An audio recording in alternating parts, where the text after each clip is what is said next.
This Herpa model ended up being delayed by almost 1 year, and in similar cases that was a very bad sign because it often meant that Herpa had a production issue which they didn't solve and ended up releasing a faulty model. But in this case it turns out the wait was absolutely worth it.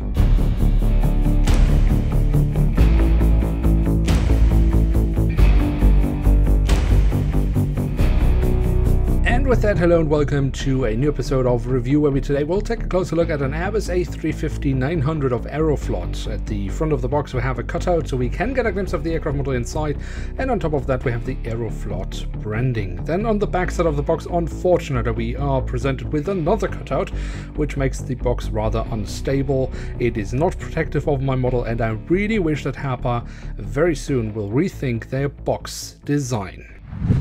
And here she is, the Airbus A350-900 in what I would like to call the new standard livery of Aeroflot, but there is a little issue here. The first Airbus A350-900 that was delivered to Aeroflot came in this specific livery, which is a slight adaptation to what I otherwise would call the old standard livery of Aeroflot. However, after the first A350 was delivered, other aircraft types entered the Aeroflot fleet and they were still carrying the old standard livery. However, all successive A350s that have been delivered to Aeroflot are carrying this livery, which is why I assume this will be the new standard livery for Aeroflot across their fleet. But enough talk about the livery, because we want to look at the aircraft model at hand, which has been delayed by almost 1 year, and why that is actually a good thing I will get into a little bit later in the video, because first we will simply take a look at the aircraft model itself, where we start off with the tail section, and here on the vertical stabilizer we find the Aeroflot color scheme, which of course is a stylized version of the Russian flag. Then on the fuselage we have the full registration code of the aircraft, and towards the very tail of the aircraft we find a little bit of detailing around the APU exhaust. At the front of the aircraft and across the fuselage we then have the Aeroflot branding in Cyrillic writing on one side, on the other side that would be in English, and underneath that we find some of these additional details that Herpa has started adding to the aircraft since the 03-04 release batch of 2021.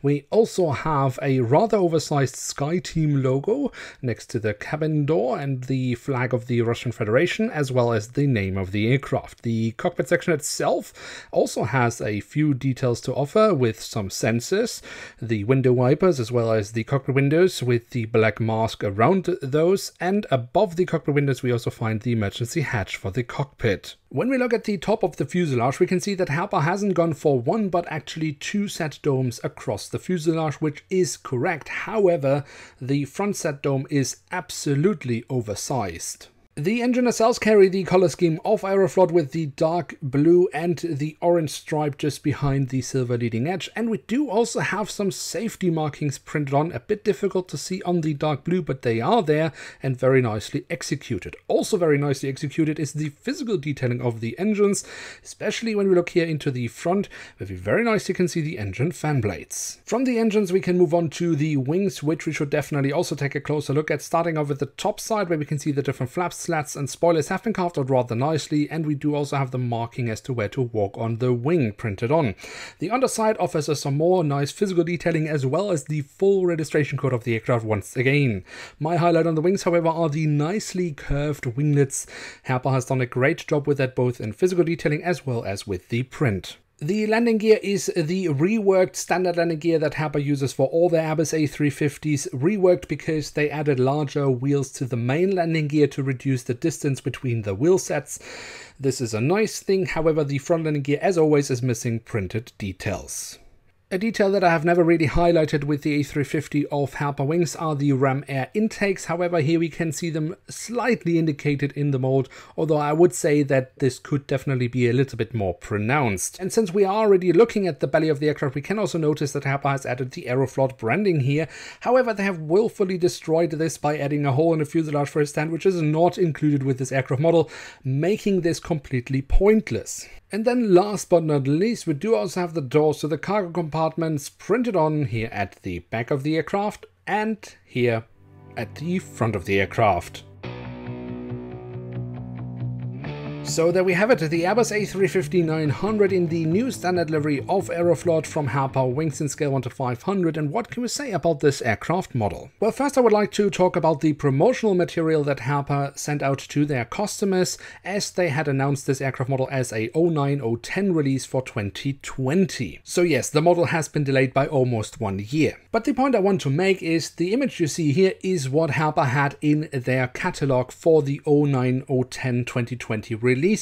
And most of the time Herpa wildly exaggerates what the customers will actually receive. These graphics are pretty much never accurate and pretty much never representative of what the product actually will look like. And most of the cases this means Herpa is showing you more than you will actually get. In this case, it's the other way around. You see, this aircraft model has the additional details that Herpa introduced in 03/04 2021. No aircraft model that was scheduled before that time was supposed to receive any of these details. But this aircraft model has. It even has the second sat dome, even though it is totally oversized. So how can that be? Well, I have no proof. My theory is simply that Herpa never produced this model in 2020 for whatever reason, and only started production in 2021 after 03/04, which is why the model now has these updated details. This is absolutely fantastic and how it should be. When your model is delayed and it is finally released, it should be up to the current standard, something that far too often hasn't been the case with Herpa, but in this case it is, and they should absolutely be commended for that. Of course, the model is still far from perfect. Yes, they have added some additional printed details, but they still can't be bothered to, for example, add any printed details to the front landing gear. The physical detail of the extra sat dome is plain wrong, and of course the price is questionable, but still, they have actually improved on the model more than they originally promised their customers when they announced the model. So for that reason alone, and also because the livery frankly just looks stunning on the A350, I would absolutely recommend this aircraft model for one's collection. And with that, we have reached the end of today's episode. If you have enjoyed this video, why not leave a like, or if you are new around here, why not hit subscribe? That would be absolutely awesome. With that, I'd like to say thank you very much for watching. Hope to see you soon again. I'm checking out, and bye.